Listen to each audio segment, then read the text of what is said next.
नमस्कार प्रिय विद्यार्थियों, ऑनलाइन शिक्षण में आपका हार्दिक स्वागत है।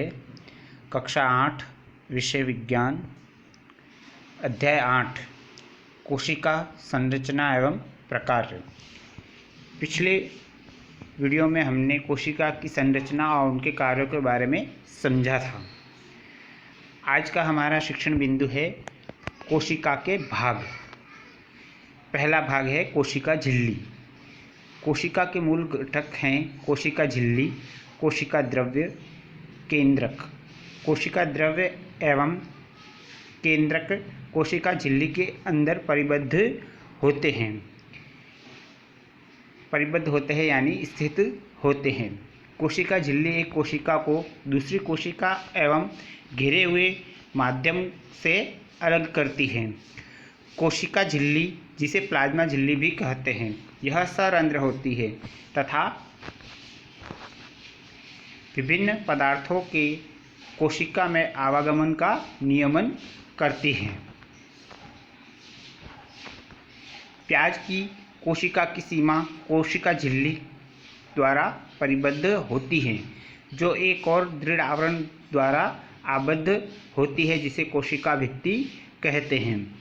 यहाँ परिबद्ध से तात्पर्य है इसकी सीमा तथा आबद्ध से तात्पर्य है कि एक और दृढ़ आवरण द्वारा आबद्ध होती है, यानी इसकी सीमा स्थित होती है। कोशिका के केंद्र में घनी एवं गोलाकार संरचना होती है, जिसे केंद्रक कहते हैं। केंद्रक एवं कोशिका झिल्ली के मध्य एक जेली के समान पदार्थ होता है, जिसे कोशिका द्रव्य कहते हैं। यहाँ चित्र 8.5 में प्याज की झिल्ली की कोशिकाएं बताई गई है, जिसमें केंद्रक और कोशिका द्रव्य नामांकित किए गए हैं। हम पहले ही पढ़ चुके हैं कि कोशिका झिल्ली कोशिका को आकार प्रदान करती है। पौधों में कोशिका झिल्ली के अतिरिक्त एक बाहरी मोटी परत होती है, जिसे कोशिका भित्ति कहते हैं। कोशिका झिल्ली को आबद्ध करने वाली यह अतिरिक्त संरचना पौधों की कोशिकाओं की सुरक्षा के लिए आवश्यक है। पादप कोशिकाओं को ताप में तीव्र परिवर्तन, तीव्र गति से चलने वाली वायुमंडलीय नमी इत्यादि विभिन्न परिवर्तनों से सुरक्षा की आवश्यकता होती है। वह इन परिवर्तनों से प्रभावित है क्योंकि वे चल नहीं सकते। कोशिकाओं का प्रेक्षण ट्रांडेस्केशिया, इलोडिया अथवा रोइयो की पत्ती की झिल्ली में किया जा सकता है। आप इनकी स्लाइड भी उसी प्रकार बना सकते हैं जिस प्रकार प्याज की झिल्ली की स्लाइड बनाई थी।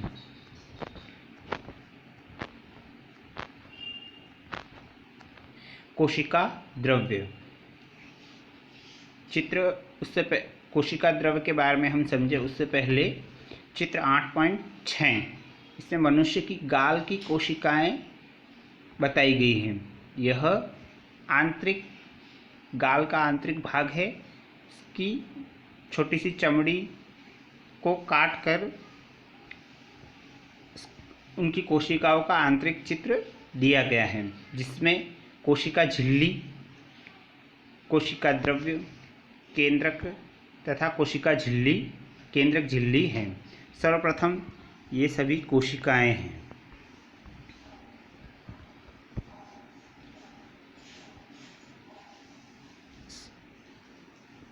यह केंद्रक झिल्ली, कोशिका द्रव्य और कोशिका का केंद्रक। इस प्रकार मनुष्य की गाल की कोशिकाओं में चित्र में 4 नाम दिए गए हैं। कोशिका द्रव्य यह एक जेली जैसा पदार्थ है जो कोशिका झिल्ली एवं केंद्रक के बीच पाया जाता है। कोशिका के अन्य संघटक अथवा कोशिकांग कोशिका द्रव्य में ही पाए जाते हैं। यह है माइटोकॉन्ड्रिया, गोल्गी, राइबोसोम इत्यादि। आप इनके विषय में अगली कक्षाओं में पढ़ेंगे। केंद्रक सजीव कोशिका का यह एक महत्वपूर्ण संघटक है। सामान्यतः यह गोलाकार होता है तथा कोशिका के मध्य भाग में स्थित होता है।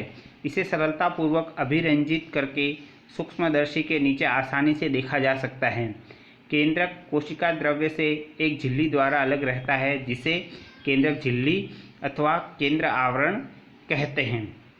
यह झिल्ली भी सरंध्र होती है, अर्थात इसमें छिद्र होते हैं तथा कोशिका द्रव्य एवं केंद्रक के बीच पदार्थों के आवागमन को नियंत्रित करती है। उच्च आवर्धन क्षमता वाले सूक्ष्मदर्शी द्वारा देखने पर हमें केंद्रक में एक छोटी सघन संरचना दिखाई देती है। इसे केंद्रिका अथवा न्यूक्लियस कहते हैं। इसके अतिरिक्त केंद्रक में धागे के समान संरचनाएं भी होती हैं, जो क्रोमोसोम अथवा गुणसूत्र कहलाते हैं। यह जीन के धारक हैं तथा आनुवंशिक गुणों एवं लक्षणों को जनक से अगली पीढ़ी में स्थानांतरित करते हैं। गुणसूत्र कोशिका विभाजन के समय ही दिखाई देते हैं।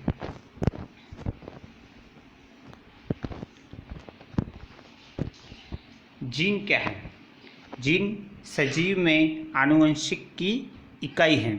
यह जनक से संतति को आनुवंशिक लक्षण के स्थानांतरण का नियंत्रण करते हैं। इसका अर्थ है कि आपके माता पिता के कुछ लक्षण उनसे आपको प्राप्त हुए हैं। यदि आपके पिताजी की आँख भूरी है तो संभव है कि आपकी आँख भी भूरी है।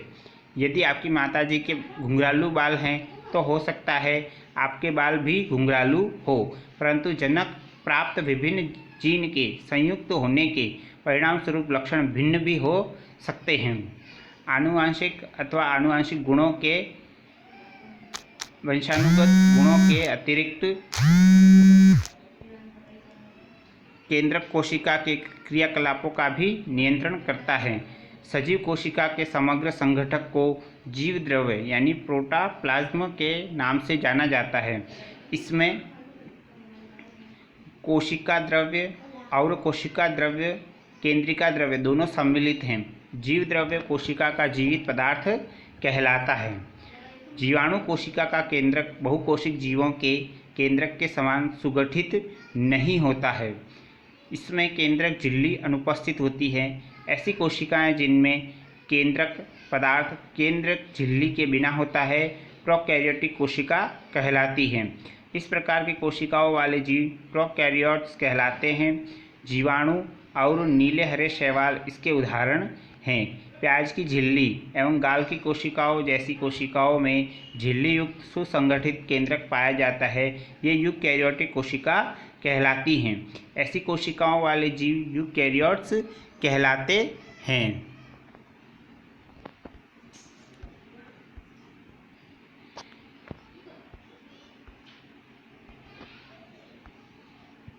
प्याज की झिल्ली की कोशिकाओं का प्रेक्षण करते समय क्या आपने कोशिका द्रव्य के बीच खाली अथवा दिखने वाली संरचनाओं पर ध्यान दिया? इन्हें रिक्तिका कहते हैं। यह मात्र एक एवं बड़ी हो सकती है, जैसे कि प्याज की झिल्ली में कोशिका में दिखाई देती हैं। गाल कोशिका में अनेक छोटी छोटी रिक्तिकाएँ होती हैं। बड़ी रिक्तिकाएँ आमतौर पर पौधों की कोशिकाओं में पाई जाती हैं। जंतु में ये कोशिकाएँ बहुत छोटी होती हैं। ट्रांडेस्केंशिया पत्ती की कोशिकाओं में आपने अनेक छोटी रंगीन संरचनाएं देखी होगी। वे पत्ती की कोशिकाओं के कोशिका द्रव्य में छितरी रहती हैं। इन्हें प्लेस्टिड कहते हैं। यह विभिन्न रंगों के होते हैं। उनमें से कुछ में हरा रंजक उपस्थित होता है, जिसे क्लोरोफिल कहते हैं। हरे रंग के प्लेस्टिड को क्लोरोप्लास्ट अथवा हरित लवक कहते हैं। वे पत्तियों को हरा रंग प्रदान करते हैं। आपको याद होगा कि पत्तियों के क्लोरोप्लास्ट में उपस्थित क्लोरोफिल प्रकाश संश्लेषण के लिए आवश्यक है। अगला बिंदु है जंतु एवं पादप कोशिका की तुलना। इसे हम पादप और जंतु कोशिका में अंतर भी कह सकते हैं। जंतु एवं पादप कोशिकाओं की समानता और अंतर को हम सूचीबद्ध कर सकते हैं उनके लक्षणों के आधार पर।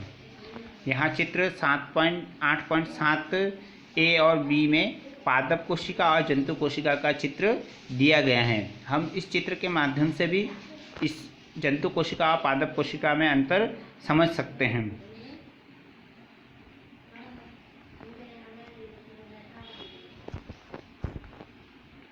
यहाँ सारणी 8.1 में पादप कोशिका एवं जंतु कोशिका की तुलना की गई है। हम इस चित्र के माध्यम से इस सारणी को भरने का प्रयास करते हैं। कोशिका के भाग पादप कोशिका और जंतु कोशिका। कोशिका झिल्ली पादप कोशिका में उपस्थित होती है, जंतु कोशिका में भी उपस्थित होती है। कोशिका भित्ति पादप कोशिका में उपस्थित होती है और जंतु कोशिका में अनुपस्थित होती है। केंद्रक पादप कोशिका और जंतु कोशिका दोनों में ही उपस्थित होते हैं। केंद्रक झिल्ली पादप कोशिका और जंतु कोशिका दोनों में ही उपस्थित होती है। कोशिका द्रव्य पादप कोशिका और जंतु कोशिका दोनों में ही उपस्थित होते हैं। प्लेस्टिड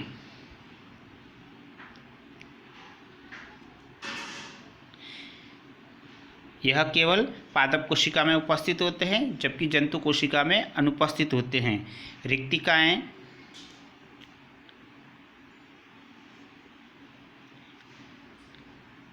उपस्थित दोनों में होते हैं, लेकिन पादप कोशिका में बड़ी रिक्तिकाएं होती है, जबकि जंतु कोशिका में रिक्तिकाएं बहुत छोटी होती हैं। प्रिय भैया बहनों, आज का हमारा गृह कार्य है आपने क्या सीखा तथा इन सभी प्रश्नों इस अध्याय के सभी प्रश्नों के उत्तर ढूंढकर करना। धन्यवाद।